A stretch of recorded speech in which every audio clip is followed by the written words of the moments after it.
அனைவருக்கும் வணக்கம். நம்ம டெய்லி பிரிலிம்ஸ் பாயிண்ட் ஆஃப் வியூல 5 கொஸ்டின்ஸ் பார்க்குறோம். இன்னைக்கு என்ன கரண்ட் அஃபேர்ஸ் கொஸ்டின்ஸ் இருக்கு அப்படிங்கிறத பார்ப்போம். Recently which state increase the marriage age of women from 18 to 21? சமீபத்தில் எந்த மாநிலம் பெண்களின் திருமண வயதை 18 இருந்து 21 உயர்த்தியது அப்படின்னு கேட்டிருக்காங்க. ஸோ இந்தியாவை பொறுத்த வரைக்கும் பெண்களுடைய திருமண வயது அப்படிங்கிறது 18, ஆண்களுடைய திருமண வயது அப்படிங்கிறது 21. ஓட்டிங் ஏஜ் தான் எல்லாருக்குமே 18. சரிங்களா? ஆண்களுக்கு நிகராக பெண்களுக்கும் இந்த திருமண வயதை உயர்த்தணும் அப்படிங்கிறதுக்காக மத்திய அரசாங்கம் அருணா ஜெட்லி அப்படிங்கிற கமிட்டி போட்டிருப்பாங்க. இந்த கமிட்டி கூட ரெக்கமெண்ட் பண்ணியிருப்பாங்க. என்ன அப்படின்னா 18ல இருந்து 21 இன்க்ரீஸ் பண்ணிடலாம் அப்படின்னு சொல்லி. அதற்காக பாராளுமன்றத்துல ஒரு சட்டம் கொண்டு வந்திருக்காங்க, ஒரு பில்லு.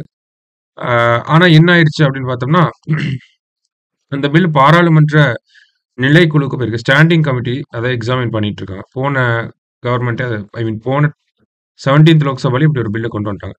இப்ப சமீபத்துல பார்த்தோம்னா ஒரு மாநிலம் பெண்களுடைய திருமண வயதை 18ல இருந்து 21 மாத்துறதுக்கு ஒரு சட்டம் கொண்டு வந்திருந்தாங்க. இது எந்த மாநிலம் அப்படின்னா ஹிமாச்சல் பிரதேஷ்.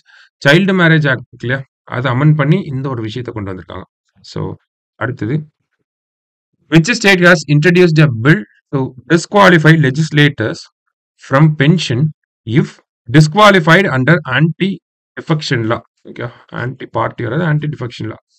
கட்சி தாவல் தடை சட்டத்தில் சட்டமன்ற உறுப்பினர் தகுதி நீக்கம் செய்யப்பட்டால் அவர்களுக்கு ஓய்வூதியம் வழங்கப்படாது என சட்ட மசோதா கொண்டு வந்த மாநிலம் எது அப்படின்னு கேட்டிருக்காங்க. ஸோ ஒரு எம்எல்ஏ இருக்கு, நானே ஒரு எம்எல்ஏவா இருக்கேன் அப்படின்னா, நான் ஜெயிச்ச கட்சியை விட்டுட்டு இன்னொரு கட்சி தாவரன்ற பட்சத்துல நான் எம்எல்ஏ பென்ஷன் அப்படிங்கிறத வாங்க முடியாது. ஸோ அப்படி ஒரு சட்டத்தை கொண்டு வந்தது யார் அப்படின்னா ஹிமாச்சல பிரதேசம். சரிங்களா? அடுத்தது, who won hat-trick of medals in high jump in Paralympics அப்படின்னு கேட்டிருக்காங்க. பாராலிம்பிக்ஸில் உயரம் தாண்டுதலில் ஹாட்ரிக் பதக்கங்களை வென்றவர் யார் அப்படின்னா தமிழகத்தை சேர்ந்த மாரியப்பன் அவர்கள் தான்.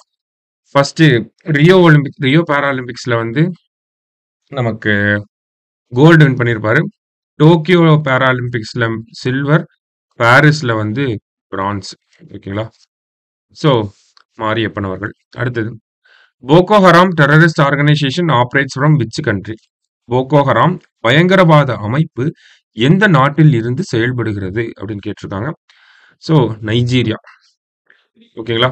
பாலஸ்தீன் சமீபத்தில் கரண்ட் அஃபேர்ஸ்ல வந்த தீவிரவாத அமைப்புகள்னு பார்த்தோம்னா பாலஸ்தீன் அங்க இருக்கக்கூடிய ஒரு பயங்கரவாத அமைப்பாக ஹமாஸ், ஈராக்னா ஐஎஸ்ஐஎஸ், ஹெஸ்புல்லா அப்படிங்கிற அமைப்பு பத்தி கேள்விப்பட்டிருப்பீங்க. ஹெஸ்புல்லா அமைப்பு வந்து லெபனான். மற்றபடி பார்த்தோம்னா ஹவுதி கிளர்ச்சியாளர்கள் அப்படிங்கிற வார்த்தையை கேள்விப்பட்டிருப்பீங்க. ஹவுதிகள் வந்து ஏமன் நாடு. சரிங்களா? அடுத்தது, where will Porunai museum be located? பொருணை அருங்காட்சியகம் எங்கு அமைய உள்ளது அப்படின்னு கேட்டிருக்காங்க. திருநெல்வேலி மாவட்டத்தில் வரவிருக்கு. சரிங்களா? ஸோ இன்னைக்கு ப்ரிலிம்ஸ் பாயிண்ட் ஆஃப் வியூல 5 கொஸ்டின் பார்த்துருக்கோம். நாளைக்கு 5 கொஸ்டின்ல மீட் பண்ணலாம். தேங்க்யூ.